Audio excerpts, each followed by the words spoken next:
আসসালামু আলাইকুম, সবাইকে স্বাগত জানাচ্ছি ভোটের মাঠের খবরে। সঙ্গে আছি তামান্না মিনহাজ। আজ আমরা জানব রাজবাড়ী জেলার দুটি আসনের কথা। তথ্য সংগ্রহ করে পাঠিয়েছেন আমাদের রাজবাড়ী প্রতিনিধি আবু মুসা বিশ্বাস।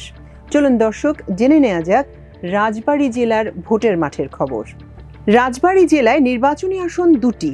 নির্বাচনকে সামনে রেখে ইতোমধ্যেই ভোটের মাঠে সরব হয়েছেন সম্ভাব্য প্রার্থী ও মনোনয়ন প্রত্যাশীরা। বিএনপি দুটি আসনেই এবার মনোনয়ন প্রত্যাশীর ছড়াছড়ি। জেলায় এখন পর্যন্ত 10 জন বিএনপির মনোনয়নের দাবিদার। এর মধ্যে কেবল রাজবাড়ী 2 আসনেই মনোনয়ন প্রত্যাশী 7 জন। অন্যদিকে একক প্রার্থী চূড়ান্ত করতে পারায় অনেকটা নির্ভর হয়ে প্রচারে নেমেছে বাংলাদেশ জামায়াতে ইসলামীর মনোনীত প্রার্থীরা। রাজবাড়ী জেলা বরাবরই আওয়ামী বিরোধীদের ঘাঁটি। 1973-74 সালের রক্ষী বাহিনী নির্যাতনের স্মৃতি রাজবাড়ীর মানুষ এখনো মনে রেখেছে। একসময় বাম ঘরানার জনপদ বলে পরিচিত এ জেলায় রক্ষী বাহিনীর অত্যাচারের দুঃসহ স্মৃতি প্রবীণদের মনে এখনো নাড়া দেয়। তারই ধারাবাহিকতায় এবার রাজনৈতিক পট পরিবর্তনের প্রেক্ষাপটে ভোটের মাঠের মূল প্রতিদ্বন্দ্বিতা হবে বিএনপি ও জামায়াতে ইসলামের মধ্যে। শুরুতেই আমরা জানব রাজবাড়ী 1 অর্থাৎ সদর ও গোয়ালন্দ আসনের কথা। রাজবাড়ী 1 আসনের বিএনপির মনোনয়ন প্রত্যাশী 3 নেতা ইতোমধ্যেই ভোটের মাঠে সক্রিয় হয়েছে। এদের মধ্যে একজন সাবেক এমপি ও বিএনপির জাতীয় নির্বাহী কমিটির সদস্য আলী নেওয়াজ মাহমুদ খৈয়াম। এর আগে 3 বার রাজবাড়ী পৌরসভার মেয়র ছিলেন তিনি। রাজবাড়ীর অঙ্কুর স্কুল ও কলেজের সাবেক অধ্যক্ষ খৈয়ম জুলাই বিপ্লবের আগে ফ্যাসিস্ট আওয়ামী লীগের নির্যাতনের শিকার নেতাকর্মীদের চাঙ্গা করতে নানা কর্মকাণ্ড চালিয়ে যাচ্ছেন। বিভিন্ন পেশাজীবী ও শ্রেণী পেশার লোকদের সঙ্গে নিয়মিত মত বিনিময় করে চলেছেন তিনি। এ আসনে খৈয়মের পাশাপাশি বিএনপির মনোনয়ন প্রত্যাশী কৃষক দলের কেন্দ্রীয় কমিটির সহসভাপতি ও রাজবাড়ী জেলা বিএনপির যুগ্ম আহ্বায়ক আসলাম মিয়া। জুলাই পরবর্তী সময় দল গোছানো থেকে শুরু করে কেন্দ্রীয় ও বিভাগীয় কর্মসূচি পালন করে চলেছেন তিনি।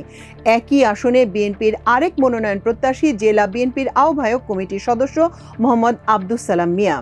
বিগত ফ্যাসিস্ট বিরোধী আন্দোলনে অন্য নেতাকর্মীর মতো তিনিও সবসময় মাঠে ছিলেন, সব মুভমেন্টে অগ্রণী ভূমিকা রেখেছেন। তিনিও বিএনপির মনোনয়ন প্রার্থী। এদিকে এই আসনে বাংলাদেশ জামায়াতে ইসলামের একক প্রার্থী আইনজীবী মোহাম্মদ নুরুল ইসলাম। তিনি জামায়াতে ইসলামের কেন্দ্রীয় মজলিসের শুরার সদস্য ও জেলা আমির। 1991 সালের সংসদ নির্বাচন ও 1993 সালের উপনির্বাচনে তিনি প্রার্থী হয়েছিলেন। তিনি রাজবাড়ী ও গোয়ালন্দ উপজেলায় বিভিন্ন এলাকায় গণসংযোগ করে চলেছেন। দল ও স্থানীয় বাসিন্দাদের সূত্রে জানা গেছে, জামাতের একক প্রার্থী থাকায় দলীয় কোনো বিরোধ নেই। এটা এই আসনের প্রার্থী নুরুল ইসলামের বাড়তি সুবিধা বলে মনে করেন তারা।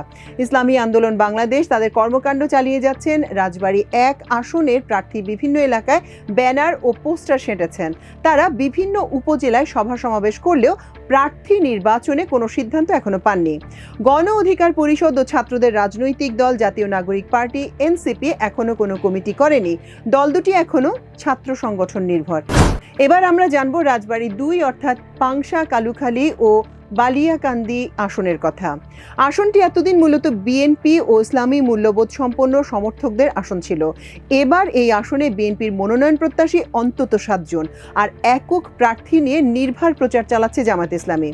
খোঁজ নিয়ে জানা গেছে, এই আসনে সম্ভাব্য মনোনয়ন প্রত্যাশীর মধ্যে রয়েছেন সাবেক এমপি ও বিএনপির জাতীয় নির্বাহী কমিটির সদস্য বীর মুক্তিযোদ্ধা মোহাম্মদ নাসিরুল হক সাবু।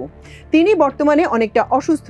তার পক্ষে তার ছোট ভাই মাহমুদুল হক রোজেন ও হাবিবুর রহমান রাজা প্রচার চালাচ্ছেন। এদিকে সাবুর বিকল্প হিসেবে দলীয় মনোনয়ন চাইবেন তার ভাই মাহমুদুল হক রোজেন।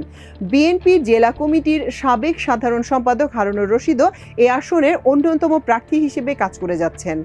এই আসনে বিএনপির আরেকজন মনোনয়ন প্রত্যাশী আইনজীবী লিয়াকত আলী বাবু। এই আসনে বিএনপির অন্য মনোনয়ন প্রত্যাশীদের মধ্যে রয়েছেন বিশিষ্ট শিল্পপতি মোহাম্মদ মুজাহিদুল ইসলাম। এছাড়া এই আসনে অন্য 2 মনোনয়ন প্রত্যাশী হলেন বালিয়াকান্দির বহর ইউনিয়ন পরিষদের কয়েকবারের চেয়ারম্যান মোহাম্মদ আবুল হোসেন খান এবং ব্যারিস্টার গাজী রহমান মানিক। এদিকে রাজবাড়ী 2 আসনে বাংলাদেশ জামায়াতে ইসলামের একক প্রার্থী মোহাম্মদ হারুনুর রশিদ। তিনি অবসরপ্রাপ্ত স্কুল শিক্ষক, জেলা জামাতের সাংগঠনিক সম্পাদক। 1991 সালে রাজবাড়ী 2 আসনে জামায়াতে ইসলামের বিজয়ী হয়েছিলেন বীর মুক্তিযোদ্ধা প্রয়াত ডাক্তার এ কে এম আসজাদ হোসেন। তিনি জামায়াত ইসলামের রাজনীতির সঙ্গে যুক্ত হলেও তার এক সন্তান ডাক্তার ইকবাল আর্সেনাল আওয়ামী লীগের রাজনীতির মতাদর্শের সংগঠন স্বাধীনতা চিকিৎসক পরিষদের মহাসচিব ছিলেন। এই আসনে ইসলামী আন্দোলনের কোনো প্রার্থী এখনো ঘোষণা করা হয়নি। দর্শক, আমাদের আজকের ভোটের মাঠের খবর ছিল এই পর্যন্তই। ইনশাল্লাহ আগামীকাল আপনাদের সামনে বাগেরহাটের খবর নিয়ে হাজির হব। সেই পর্যন্ত আল্লাহ আপনাদের সবাইকে ভালো রাখুন, সুস্থ রাখুন, সমৃদ্ধ রাখুন। এতক্ষণ সঙ্গে থাকার জন্য অশেষ কৃতজ্ঞতা। আল্লাহ হাফেজ।